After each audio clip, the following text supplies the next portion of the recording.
අද වීඩියෝවෙන් අපි ඉගෙන ගන්නේ කසින භාවනාව කියන්නේ මොකක්ද? කසින භාවනාව ඇයි අපි කළ යුත්තේ? කසින භාවනාවෙන් අපට ඇති ප්‍රයෝජන මොනවාද? කසින භාවනාව සිදු කරන්නේ කෙසේද? යන පැනයන්ට පිළිතුරු සොයා ගැනීමයි. ඉතින් මේ වීඩියෝ සමග එකතු වන්න. ඉල්ලා සිටිනවා අවසන් වනතුරු අධ්‍යයනය කරන්න. කසින භාවනාව කියන්නේ මොකක්ද?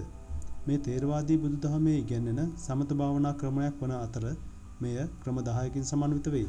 මෙහිදී මූලික වශයෙන් සිදුවන්නේ නිශ්චිත කසින නිමිත්තක් සම්බන්ධයෙන් අවධානය යොමු කරමින් සිතේ ඇතිවන නොයෙකුත් වෙනස් සිතුවිලි ක්‍රමයෙන් අඩු කරගෙන කසින නිමිත්ත මනසේ පැහැදිලිව දැర్శණය වන තත්වයට සිත දිනු කරලීමයි.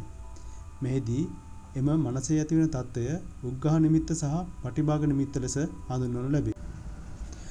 උග්ඝහ නිමිත්ත යනු කසින නිමිත්ත නැතිනම් බාහිර වස්තුවක් දැකීමෙන් පසු මනසේ ඇතිවන මූලික ඊතරම් පැහැදිලි නොමැති ප්‍රතිබිම්බයයි. පටිභාග නිමිත්ත යනු දිගු කාලීන භාවනාවෙන් පසු වර්ධනය වන වඩාත් පැහැදිලි දීප්තිමත් හා ස්ථාවර මානසික ප්‍රතිබිම්බයයි. මෙම නිමිති කසින භාවනාවේ වැදගත්ම අත්දැකීම් වන අතර භාවනාවේ ඉදිරි ගමනට මෙය බොහෝසේ මඟ පාදනු ලබයි. කසින භාවනාව කළ යුතු වන්නේ ඇයි? අපට ලැබෙන ප්‍රයෝජන මොනවාද? සිතේ විසිරුණු සිතුවිලි අඩු කරමින් සාමාන්‍ය ජීවිතයක් ගත කිරීමේදී මානසික ඒකාග්‍රතාවය වැඩි දියුණු කිරීමට උපකාරී වේ. සිතේ ඇතිවන නොසන්සුන්භාවය ආතතිය අඩු කරගත හැකි අතර එමගින් මානසික සංසුන්භාවය අත්විඳිය හැකිය. ඉවසීම, වීරිය, විශ්වාසය හා අවධානය වැනි මානසික ගුණාංග වර්ධනය කරගත හැකිය. මෙම භාවනාව මගින් ධානවලට අනුකූල වීමට මූලික පදනම සකස් කරනු ලබයි. එමෙන්ම භාවනාව මගින් ලබා ගන්නා ඒකාග්‍රතාවය යථාර්ථය විනිවිද දැකීමට සහ අවබෝධ කර ගැනීමට උපකාරී වේ. තවද සිතේ ඇලී පවතින විවිධ සිතුවිලි නිරීක්ෂණය කිරීමටත් එම සිතුවිලි වලින් නිදහස් වීමටත් ඇති හැකියාව ප්‍රගුණ කරගත හැකිය. මෙම භාවනාව සිදු කරන්නේ කෙසේද?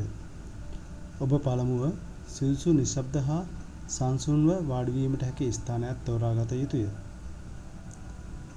පසුව ඔබට අවධානය යොමු කළ හැකි වස්තුවක් තෝරා ගන්න. එය වර්ණ තැටියක් හෝ දී කැබැල්ලක්, ජලය, ගින්න, වාතය වැනි දෑ විය හැකිය. මින් අනතුරුව කසින නිමිත්ත ඉදිරියේ තබාගෙන සුව පහසු ඉරියව්වෙන් වාඩි වෙන්න. පසුව ඇස් ඇර නිමිත්තෙහි හැඩය, වර්ණය, මතුපිට විනාඩි කිහිපයක් නිරීක්ෂණය කර මතක තබා ගන්න. ඊට පසු දැන් ඔබ දැස් පියාගෙන කලින් දුටු කසින නිමිත්ත ඔබේ මනසේ මවා ගැනීමට උත්සාහ ගන්න. මෙහිදී මුලදී නිමිත්ත බොඳ යාමට පුළුවන්. නමුත් දිගටම උත්සාහ කරන්න. එසේ උත්සාහ ගැනීමේදී වෙනස් සිතුවිලි ඔබට බාධා කරනු ඇත. එවිට ඒවා හඳුනා ගත යුතු අතර ඔබ විසින් නිමිත්තටම අවධානය යොමු කළ යුතුය. මෙම ආකාරයට දිනපතා විනාඩි 5-10ත් අතර ප්‍රමාණයක් උත්සාහ කරන්න. පසුව ක්‍රමයෙන් කාලය වැඩි කරගන්න. ඒ අනුව කසින නිමිත්ත පැහැදිලිව මනසේ දකින්න.